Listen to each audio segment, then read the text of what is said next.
Hello there, good evening, and welcome to Qnews' Thursday night economic bulletin. We bring you the latest and top economic stories, along with expert analysis and discussion. We've got some great guests for you tonight on the events and the trends that are shaping the regional and also global, of course, economy.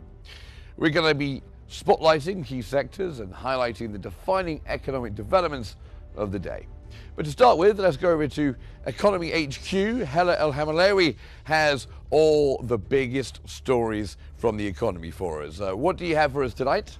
Thank you so much, Mark. Indeed, we have plenty of news and developments from around the world. And we start off with Europe, where the Federal Statistical Office Distatus has revealed that German exports unexpectedly rose 0.9% in May to 137.9 billion euros, driven by a sharp rebound in shipments to the United States and defying expectations for a 0.3% decline. Imports fell 2.5% month on month to 118.8 billion euros, widening Germany's trade surplus to 19.1 billion euros from 14.7 billion euros in April. The U.S. remained Germany's largest export market, with shipments surging 23.1% from April to 14.1 billion euros and rising 15.4% compared with May 2025.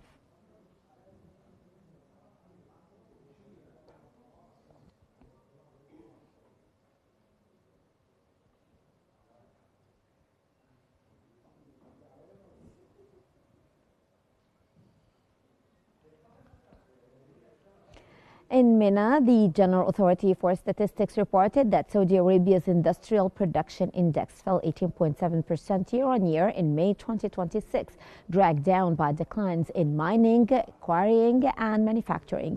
The index, however, rose 3.2% month-on-month. Mining output dropped 28.6% annually, while manufacturing fell 6.2%, led by declines in coke and refined petroleum products and chemical production. On a monthly basis, manufacturing rose 1.6%, supported by higher output of refined petroleum products. Electricity, gas, steam and air conditioning supply fell 1.4% year-on-year, while water supply and waste management activities increased 5.7%.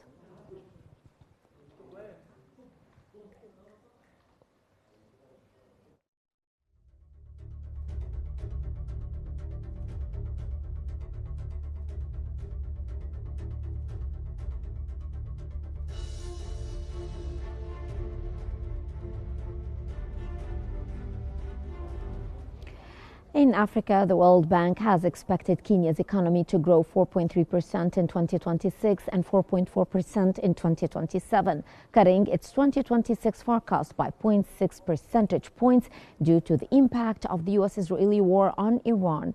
The bank said that higher energy prices and uncertainty could raise production costs, weaken investment and reduce household purchasing power.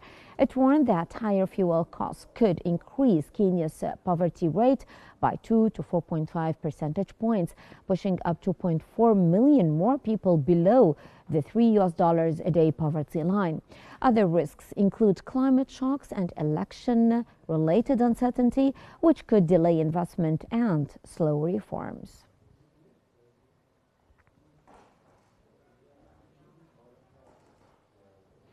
Moving on to North America, the International Monetary Fund has stated that it looks forward to engaging with the U.S. Federal Reserve on findings of its planned review of forward guidance and monetary policy communications. IMF spokesperson Julie Kozak said that forward guidance had been an effective tool, particularly when interest rates were near zero, but noted that it is appropriate for central banks to reassess their communication strategies as rates have risen. She added that the IMF welcomes the Fed's planned communications review and looks forward to discussing its findings and any changes to its policy messaging.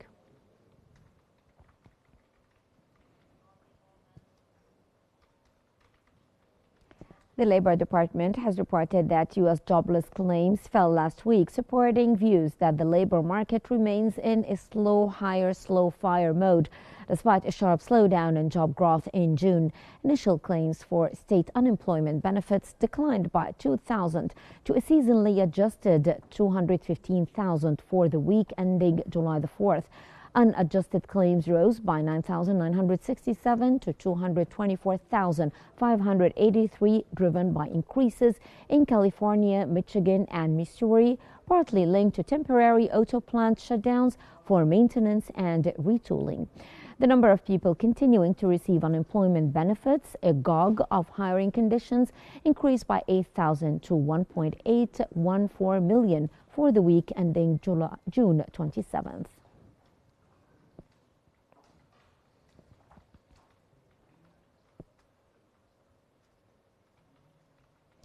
In Latin America, the National Statistics Agency has reported that Mexico's annual inflation rate fell for the third consecutive month in June, reaching its lowest level since December 2020 and easing pressure on the central bank to raise interest rates.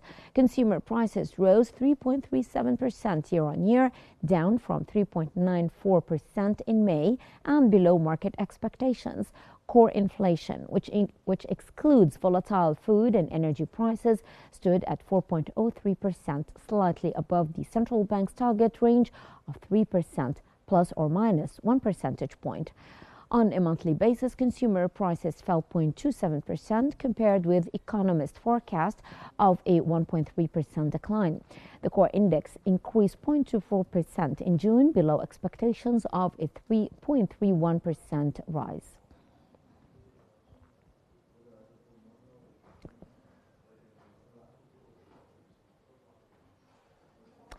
In commodities, Tanzania is rapidly building one of Africa's biggest gold reserves, with its central bank buying nearly 28 tons of gold over the past 18 months, worth an estimated $3.7 billion. The move forms part of a strategy to strengthen the country's foreign exchange reserves and support the Tanzanian shilling. A key policy introduced in 2024 requires mining companies and gold traders to sell 20% of their exported gold directly to the Bank of Tanzania, allowing the country to build reserves from its own production rather than relying on international markets.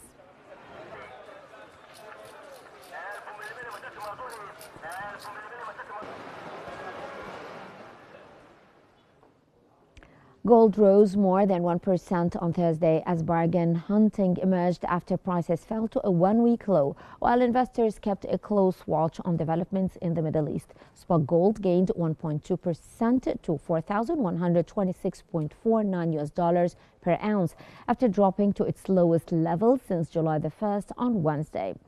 U.S. gold futures for August delivery inched up 1.4% to $4,137.2 per ounce.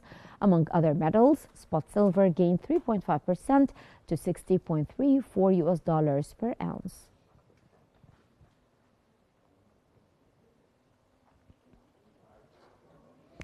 In markets, global stock markets traded higher, with most indices in the U.S., Europe, and Asia posting gains.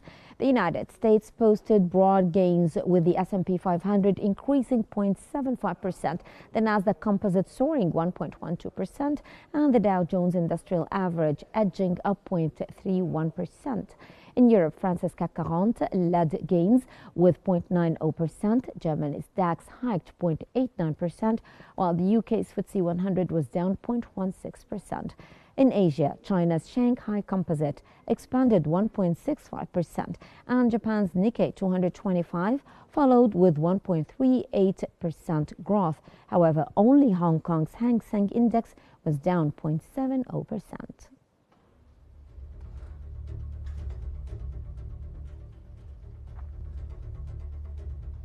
Those were the economic top stories for the hour. We now return back to Mark Summers in the studio. Back again to you, Mark. Thank you very much, Helen. So those are the numbers, and now let's look at one of the big economic stories of the day in a little bit more depth.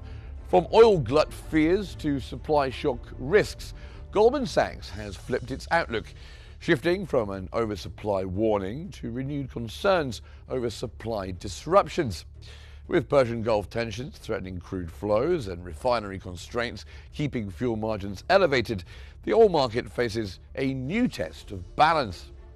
We break down what's driving the shift and what it means for the prices ahead. Let's take a closer look.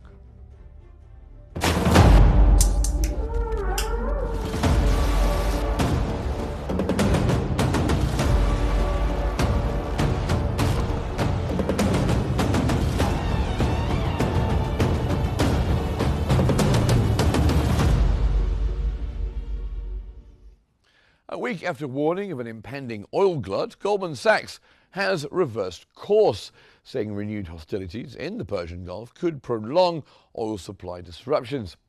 The bank said Middle Eastern producers have begun restarting shut-in wells, but disruptions in the Strait of Hormuz could delay the recovery. Regional oil production remains at 10.5 million barrels per day below pre-war levels. Goldman Sachs expects Gulf oil flows to normalize by the end of July if the 60-day negotiations continue. The waiver on Iranian oil is reinstated and shipping security improves. However, it warned that failed talks, escalating tanker attacks, and a potential US blockade of Iranian oil could further reduce exports.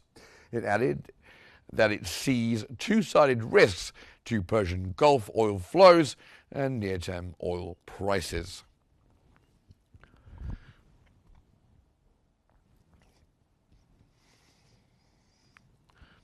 Also, Goldman Sachs has expected refined product margins to remain elevated for longer, citing escalating attacks on Russian refineries, low fuel inventories, and subdued refining activity across the Middle East and Asia. The bank stated that the combination of tighter fuel supplies and persistent geopolitical disruptions is likely to support refining margins, even as uncertainty over the broader oil market continues.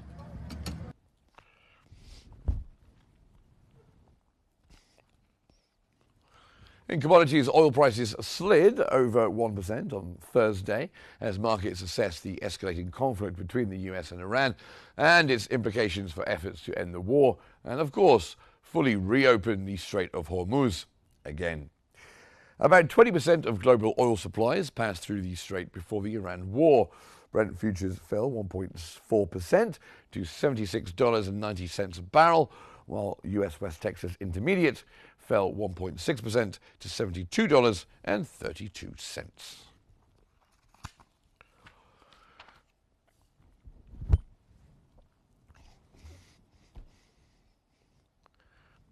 And now we head to London to speak to international oil and energy expert Mamdouh Salema. Thank you very much for being here with us. A pleasure to talk to you again. So Goldman Sachs has shifted from warning of this oil glut to highlighting supply disruption risks, which market fundamentals have changed enough to justify this reversal. Do you agree with the bank's revised assessment? I am not surprised at all. Markets, including Goldman Sachs, have been fooled by the fast reduction of Brent crude price in the last 2 weeks. But that is the calm before the storm.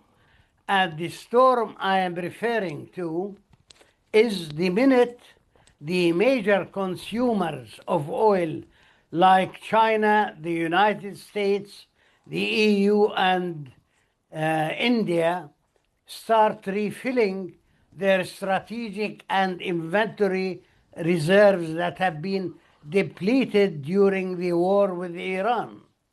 That's one factor. Another factor, they were misled by the International Energy Agency projecting some sort of a glut this year and next year.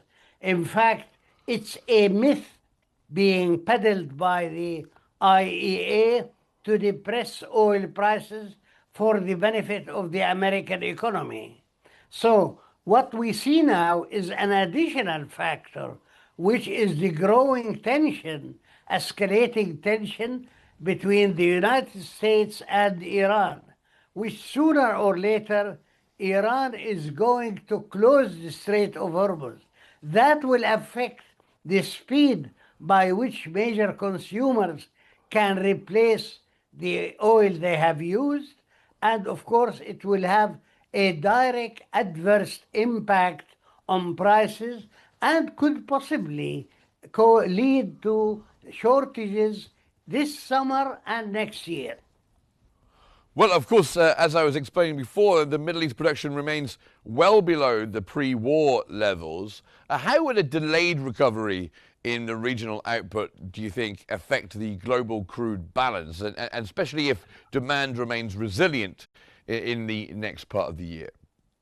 Well, you and I know that during the war, the oil-producing facilities in the Arab Gulf have been suffering a lot as a result of the war.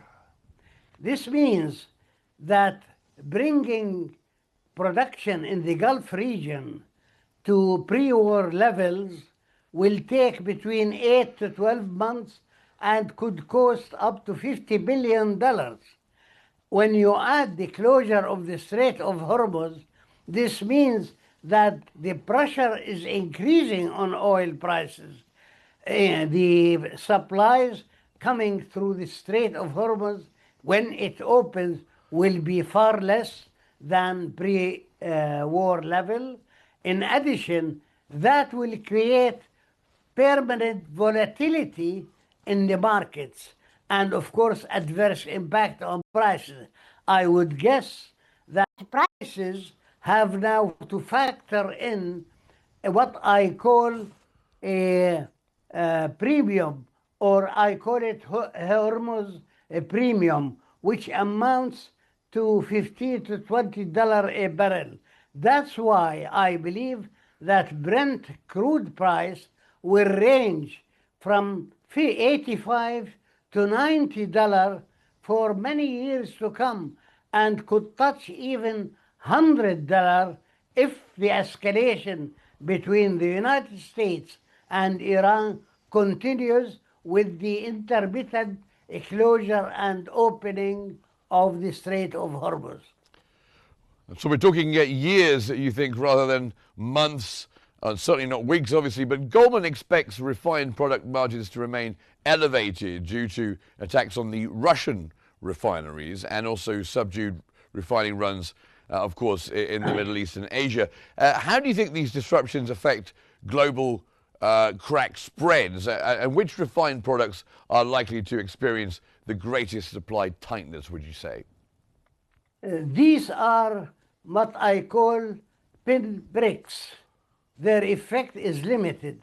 They might cause a bit of inconvenience and affect refined products, but they have never been able to stop the maximum Russian exports.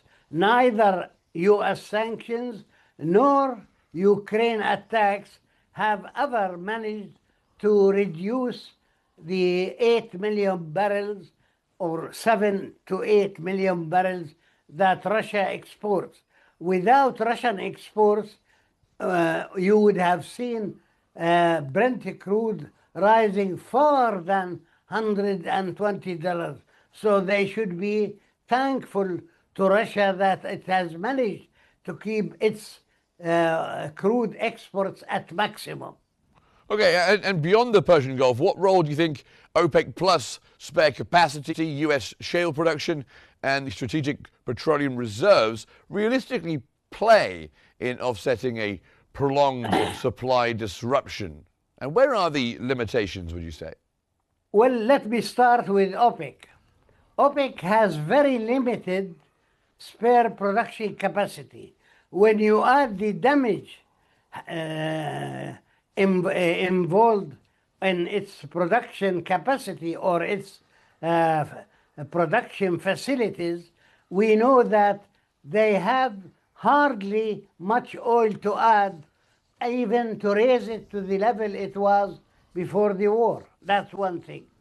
And they will always, of course, be affected by the closure and opening from time to time of the Strait of Hormuz. When it comes to American production, you know that shale oil production constitutes 90% of America's production. And shale oil production peaked in 2023, 3 years ago. And since then, it has been in decline despite the hype by the United States Energy Information Agency to boost production and claim that they are producing 14 million barrels. Nonsense. Nobody believes that. Not even the veterans of the shale oil revolution in America believe them. So that means that the maximum America can export is 3 to 4 million barrels. But even these, they are not real exports. They are an exchange between the ultra-light American shale oil and the heavy and extra heavy oil that America imports for its refineries. So they don't add much to the global oil market. So they claim that the United States production can offset some of the decline in supplies coming from the Gulf is nonsense. So how should investors distinguish between a temporary geopolitical price spike and a structural shift in oil market fundamentals? Well, I can advise them if you wish, but my advice is as follows.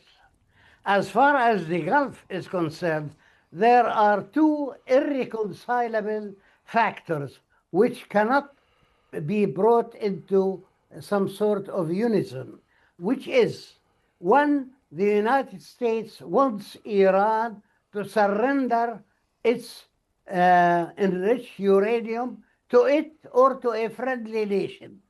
On the other hand, Iran will never, ever, not even in 1,000 years, will surrender these because they are part of its national sovereignty. Hence, the war between Iran and Iraq between Iran and the United States will continue on and off for years to come. One has to surrender, and the one which will have to surrender is the United States by stopping its demand for Iran to give out its enriched uranium. That's one thing. The other thing, what's happening now, if the Americans continue to attack Iran, Iran is being pushed toward assembling nuclear bombs using the enriched uranium it has. It has the scientists, the technologies, and you know where it can test it. Well, there you go. Free advice for you watching Q News right now from our international oil and energy expert, Mandua Salama. Thank you very much for joining us from London. Have a very good evening. And now we turn to that little tournament that seems to be happening in America. It is the FIFA World Cup, of course. Millions of fans are following the action on the pitch. Billions of dollars are being wagered off it, making the tournament one of the biggest commercial events in global sport. Let's take a closer look.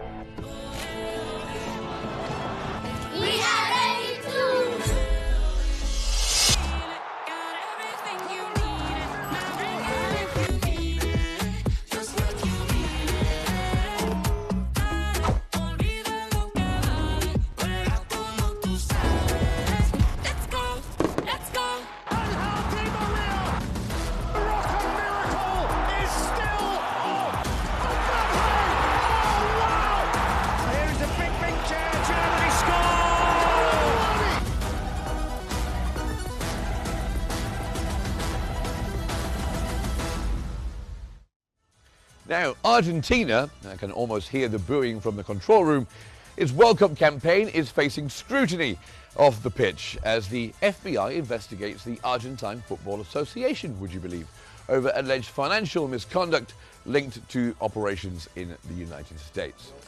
According to Argentine newspaper La Nación, later confirmed by the Miami Herald, US federal investigators are examining how the AFA moved more than $300 million through American banks and companies as part of its international commercial agreements.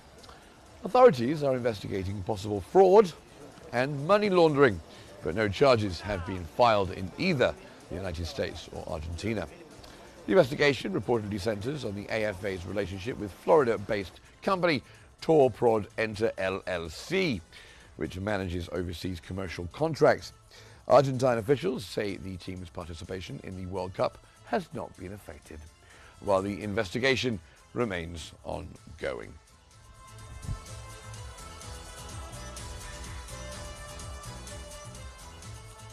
That's always the teams you least expect, isn't it? The betting boom, however, surrounding the 2026 FIFA World Cup is renewing efforts to legalize sports wagering in Texas. Supporters say the tournament has highlighted growing demand among Texans, many of whom are already using legal prediction market platforms, despite the state's ban on traditional sports betting. Advocates argue legalization would allow Texas to generate tax revenue, strengthen consumer protections, and fund problem gambling programs. However, the proposal continues to face opposition from state leaders, including Lieutenant Governor Dan Patrick. Industry groups say they plan to renew their push when lawmakers return to the state legislature, can never say that word, next January. That's a long holiday.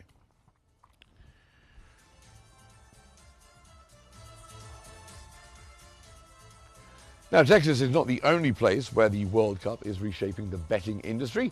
Around the world, bookmakers are reporting unprecedented demand as the tournament drives what could become the largest sports betting event ever. Here's the story.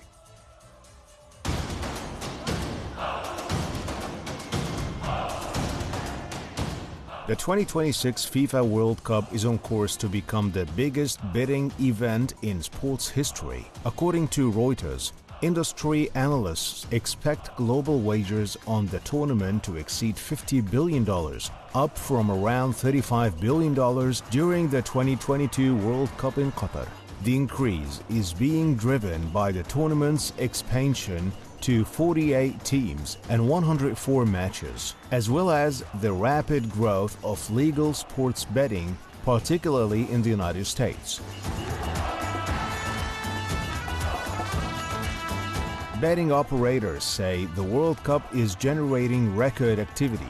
Flutter Entertainment, the parent company of FanDuel, Betfair, and Paddy Power, expects betting volumes to be at least double those recorded during Qatar 2022, with its platforms handling as many as 100,000 bets every minute during peak matches. But while bookmarks are seeing unprecedented demand, the tournament has also delivered surprises.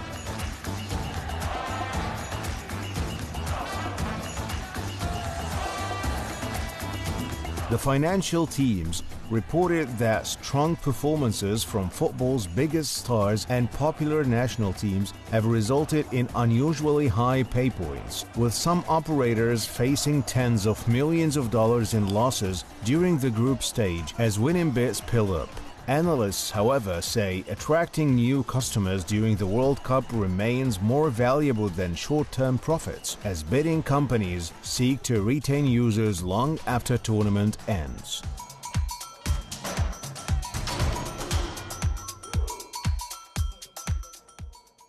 Now let's go to Liverpool and speak to the football finance expert, Kieran Maguire. Hello there. Good evening, Kieran. Thanks for being with us on Q News. So, as we were just reporting there, the World Cup is expected to become the biggest betting event in history. Global wagers forecast to exceed $50 billion. Is football, and especially the World Cup, now synonymous with gambling? Very much so. You've only got to look at the advertising for the commercial TV stations. They are full of gambling adverts. It's a fantastic opportunity for the gambling companies. We are, of course, in the age of the app, and it's possible to therefore be watching a football match with friends or with family and gambling at the same time. And for some people, they say it enhances their enjoyment of the game because they've got an additional emotional and financial investment in the outcome. And that's very much taken advantage of by the bookmakers, who are willing and able to offer punters a range of bets, for everything from the next throw-in, the next yellow or red card, and of course who's going to score the next goal. Now, of course, as you alluded to there, commercial television, I've been watching the football in the UK channels, and of course Betfred and Paddy Power and stuff, they're advertising every other advert, so it must be making an enormous amount of money. When I was growing up, we used to, as a family, we would go to place a bet in a betting shop once a year on the horse racing Grand National. It was a big event, and we'd all, as kids, we'd all pick out a horse and we'd just put 50 pence on or whatever. And it used to be smoky rooms with people betting on horses. It's very, very much not like that anymore, is it? No, it's become very sophisticated. You have professional gamblers who are discouraged, ironically, by the gambling industry. But the industry, what it tries to do is to entice people in with betting promotions, to offer a very wide range of opportunities to bet on everything and anything, and especially to try to encourage fans and participants to bet in multi-event bets, where you might be sort of looking at the outcome of 3 or 4 matches back to back, because they tend to be the ones which are most lucrative for the bookmakers. Predicting more than one match becomes very difficult quite quickly, and on the back of that, we now have a very sophisticated gambling industry which sees football in particular as a gateway to offering people the opportunity to gamble on online casinos. And the advantage of those is that the odds are very much more highly stacked in favour of the bookmakers and the gambling organisations. They have to be very competitive when it comes to sports, because fans will compare the different bookmakers against one another when deciding to place a bet. But once you've got them encompassed and intertwined with the online one-armed bandits and casinos and so on, that's when the money really starts to roll in for the online bookmakers. And of course, America has always been quite a bit different to many other Western countries when it comes to being able to place a bet. And this idea in Texas, they're really trying to legalize sports betting, saying that that would enable them to raise funds in order to pay for gambling addiction courses and therapy, which seems obviously slightly mad as an idea. But what do you think the economic arguments are? Do you agree with those economic arguments for legalizing sports betting in a state like Texas? I think the argument which is being put forward, that it's a way of helping problem gamblers, falls very, very quickly, because of the lack of checks and balances that tend to exist within betting markets themselves. And what we've certainly seen in the UK has been an increase in the number of problem gamblers since the creation of the app-based system.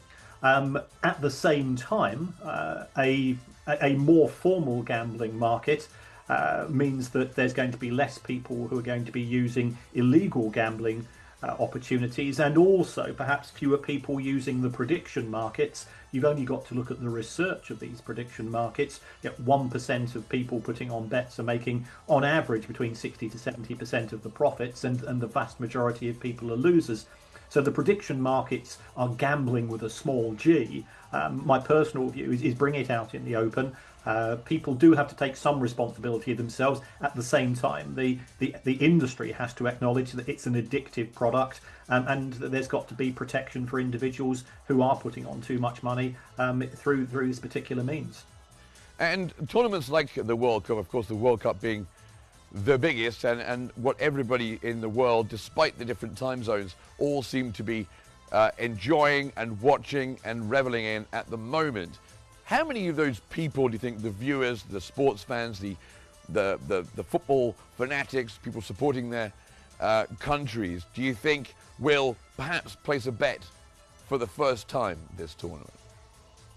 I think there'll be quite a few because of the enticement through the commercialization of the game and the number of adverts which are being placed, the normalization of gambling as part of a match day experience is a message which the gambling market and the industry is very keen to get across to consumers, to people who are watching the game.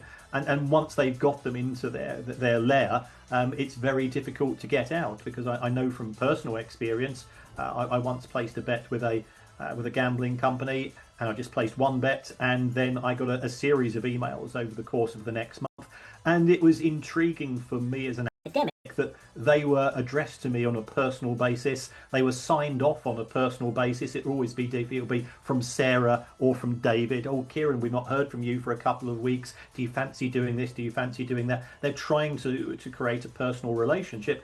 Ultimately, of course, it was being done by bots, and it was done through a marketing campaign, which has been thoroughly and well researched to generate results. But there is no doubt that the first bet is the one which they're looking to generate for most of all, because that lets people into the broader gambling ecosphere. And of course, they usually offer like an extra incentive. They get £10 free bets or this kind of thing.